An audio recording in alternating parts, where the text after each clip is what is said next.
একা একা কোথায় যাওয়া হয়েছিল? মোটেই আমি একা একা যাইনি, চারুর সঙ্গে শৈলর বাড়ি গেছি। চারু সেখানে থেকে গেল, তাই আমি একা একা ফিরছিলাম। তাই আমি একা একা ফিরছিলাম। তুমি জানো না তোমার স্বদেশী ভাইয়েরা শহরের কি অবস্থা করে রেখেছে? সব জায়গায় চাপ। খবরদার তুমি ওদের নামে বাজে কথা বলবে না। একদম চুপ।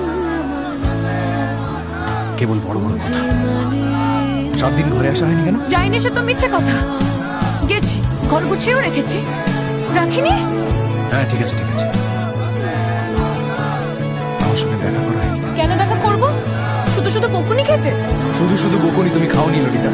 বকুনি খাওয়ার যথেষ্ট কারণ ছিল। থিয়েটার দেখা তো কোনো অন্যায় না। শেষ অব্দি তো আমি যাইও নি, তাও তুমি না। যত বলি নাই রাতি মলিন হয়েছে বাতি, যত বলি নাই রাতি মলিন হয়েছে বাতি, মুখ